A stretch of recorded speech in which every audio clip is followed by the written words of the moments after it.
Hello and welcome back to my channel. My name is Zoe Bell-Kanapaux. I am a 22-year-old author and audiobook narrator.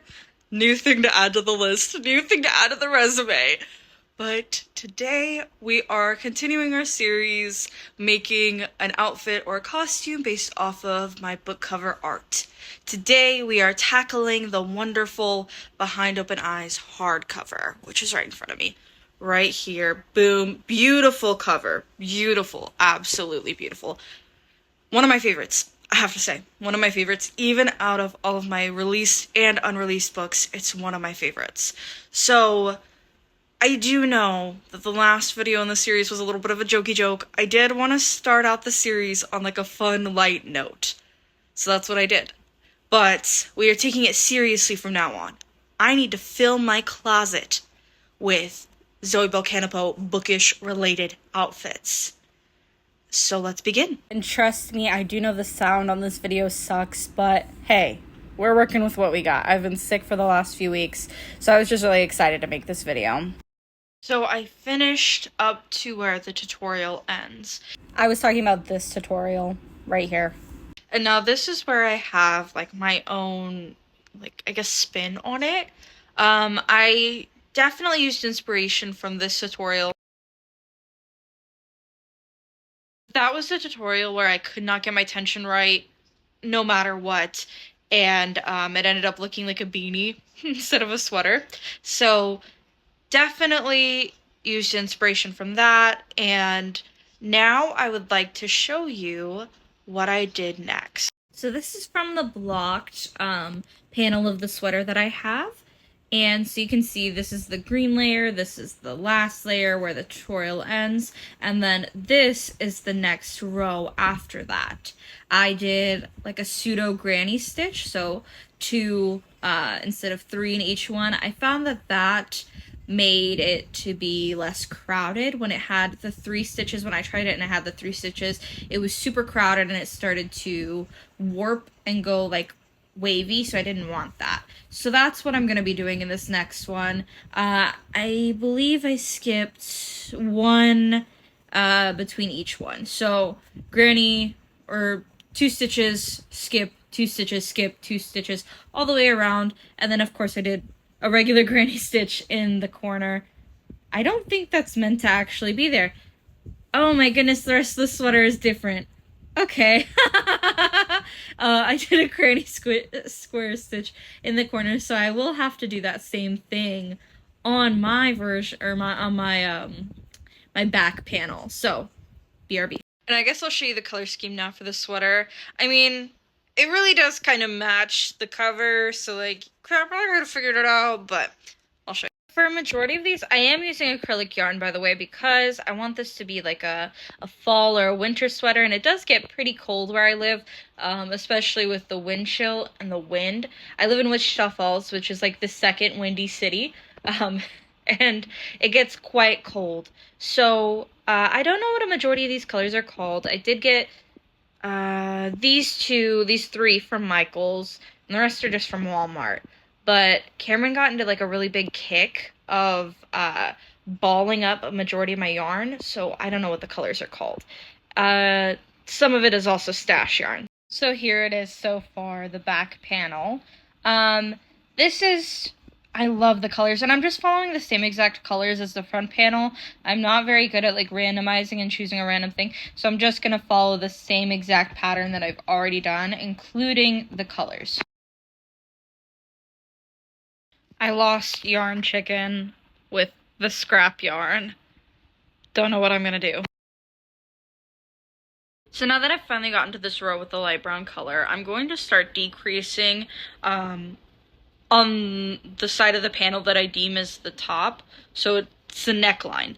The rest of it is going to stay the exact same, but I will in the next clip show exactly what I'm doing. So I've decided that this is going to be the side of the panel that is the neckline. Obviously it's the right way from the eye, but I counted, I'll count 7 across from the side. So 1, 2, 3, 4, 5, 6, 7. And then from there, I'm going to single crochet until I reach 1, 2, 3, 4, 5, 6, 7. So it's like, it starts out with like 4, and then the next row, you'll see exactly what I mean when I say this. It'll be another row of single crochet, and you'll end up going, instead of 7, I think it's 6 or 5. I don't know, but I'll show you. So for this row, I've crocheted into each of the spaces for these bottom 7 stitches. Now I'm going to single crochet into this stitch. So there's 2 double crochets right here. Single crochet, and ignore my eczema, please. A single crochet in the middle, and then I'm going to do that all the way until I get to the same exact point on the other side. So including the 1 stitch in the corner right here, it ends up being 8 of these little groups, then 14 single crochets, including the single crochet. Oh my god. Including the single crochet that's in the center between the 2 groups, and then another 8, and then you go and do the corner. Also, please ignore the cat hair. She's been all over my yarn today. I'm on the next row now, and as you can see, it's the green row, so I'll be referring to them by colors. So for the white row, it was the 7 spaces, and then it goes to single crochet. But since there's no space after this little cluster, I just went over and did single crochet here. And then it gets to be a little bit wider and wider and wider with each one. So if anybody's interested in a more in-depth tutorial, I can definitely make one when my eczema's not so broken out. This morning when I went to go film this video, I went to grab my copy of Behind Open Eyes, and it cut open my thumb where I have like a really bad eczema breakout right now. So I'm not going to be like filming that. That's kind of gross. But I do have to wait for it to heal up a little bit before I'm like really filming my fingers and stuff. But if for whatever reason you are interested in seeing an in-depth tutorial for this sweater, or really you can use any granny square in the center. Sorry, my video cut out, but if for whatever reason you want a detailed pattern video for this sweater, or really, like, you don't have to do this exact granny square for it. It's the basis of the sweater. I can definitely do that once my eczema heals up a bit, but just leave it in the comments. I'll totally do it. We're going to use this for a reason of the prime example why if you're making a crochet wearable, you need to block it. Of course, depending on your material that you're using, like you'll block cotton differently than you would block acrylic or other natural fibers. You want to do it differently, but look at the size difference. These are the same amount of rows, the same-ish tension. Look at the size difference. That's insane. While you watch this time lapse that took me entirely too long, I'm going to tell you about my book, Behind Open Eyes. After receiving a mysterious letter from a local celebrity, Charlotte Bardot, an investigative author, gets a strange feeling that she can't seem to kick. The sender is a former teacher who gained notoriety after he was left for dead on the side of the road. Now, with one person in prison for that crime and another who can't leave her house, Charlotte realizes that there is something deeper going on. Follow the story of life after grooming and what happens to the men that do these horrible things in Behind Open Eyes. Now, the audiobook is going to be coming out soon, and there is another book in the series in the works, so be sure to look out for that and enjoy the rest of this time lapse.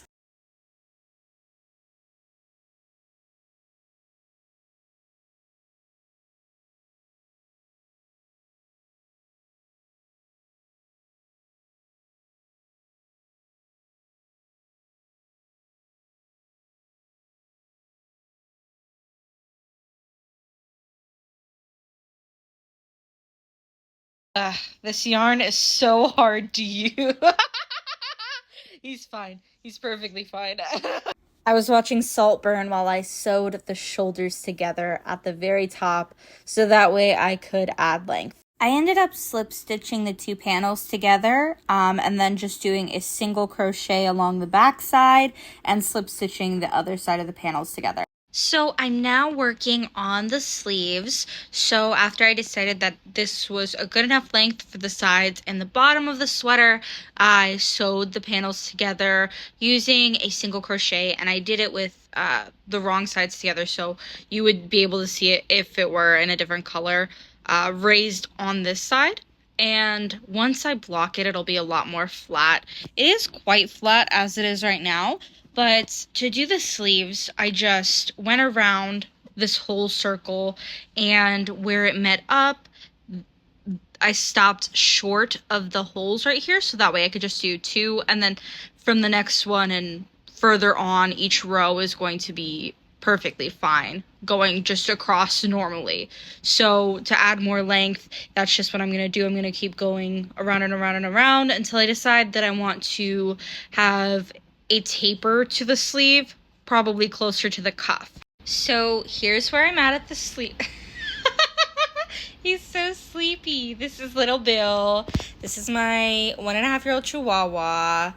And he's so sleepy, and he loves sleeping on my crochet. I'm a few rows in. Let's see. 1, 2, 3, 4, 5, 6, 7, 8. Oh, thank you for the kissy. 9, 10, 11. I'm 11 rows in, and it's already reaching to my elbow. I know it doesn't look like much because it's only like 6 inches. It's already reaching to my elbow. So I don't think that we'll have to do too many rows, probably like 15 more rows for the sleeve, and then the cuff, of course. I showed you guys Billy, who was laying down on here, but I completely forgot to show you Gary. Peep my laundry in the background. I've got a crochet blanket over there and a few crochet, and then my quilt that's way too hot right now, and then all of my squishmallows. But he loves to lay on my crochet too, and so does Lydia, so I never, ever have a moment of peace. Stopped by Michael's the other day, and I found the bluish teal color, so if you're interested, here's the information. I finished the second sleeve, so now I'm going to be working on the neckline, the arm cuffs, and I guess the ribbing at the bottom. I'm very sick, but it is done. Well, the main construction of it is.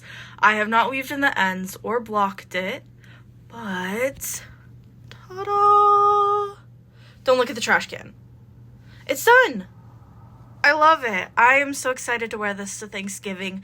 I'm going up to Oklahoma City for Thanksgiving to visit with my adopted dad and his family, and I'm so excited. And I wanted a big chunky sweater to wear, so of course I had to make one, and this fit perfectly into the series.